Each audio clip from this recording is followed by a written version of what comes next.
Okay, let's dive straight into this explainer. Today, we're unpacking some breaking news surrounding a truly shocking true crime story right out of Los Angeles.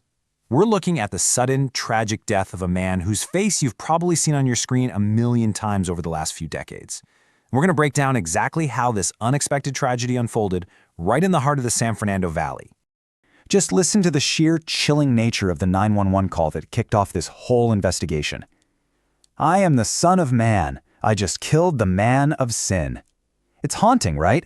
This highly cryptic statement from Wednesday morning really sets the stage for a bizarre situation. I mean, it's not your typical call for help. It's a declaration.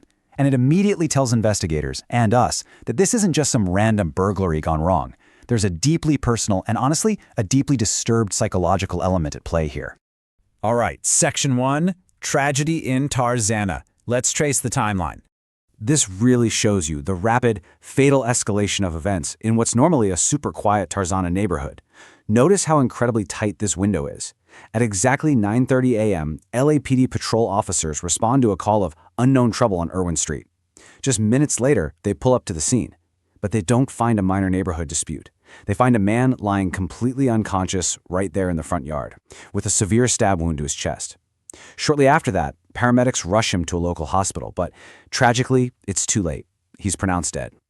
The speed at which this escalated from a cryptic phone call to a fatality is just absolutely staggering.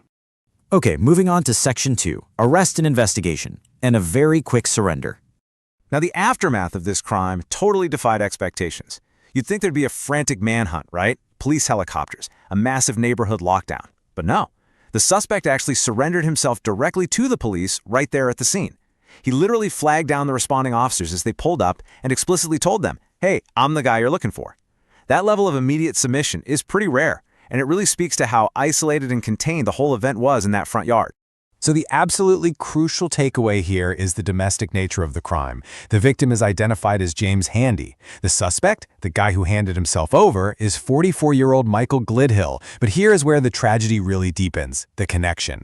Glidhill is actually the son of Handy's girlfriend.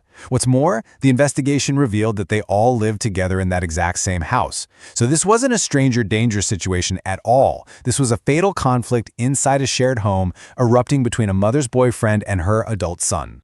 Because the suspect was immediately in custody, and their relationship was so clearly defined, the LAPD swiftly put out this statement to calm the community. Detectives believe this is an isolated incident, and there appears to be no danger to the public at this time. Glidhill was promptly arrested, taken to the Van Nuys jail, and booked for murder. So authorities locked down the narrative right away. A tragic, isolated, domestic homicide.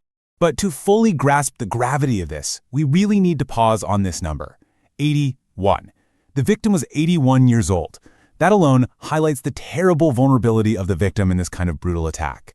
And as the news started breaking, it was revealed that this 81-year-old victim wasn't just a local resident. It was veteran working actor James Handy. Which brings us to Section 3, a Hollywood legacy, and decades on screen. James Handy was the ultimate working actor. He's one of those incredibly prolific character actors whose face you instantly recognize the second he steps into a scene. I mean, look at his film roles. He goes all the way back to classic 90s cinema, popping up in beloved movies like Arachnophobia and The Rocketeer. He was the exterminator in the original Robin Williams classic, Jumanji. And he was still landing roles in massive modern blockbusters, like playing the bartender in the 2022 make-a-hit Top Gun Maverick. And his TV credits? Just as deep.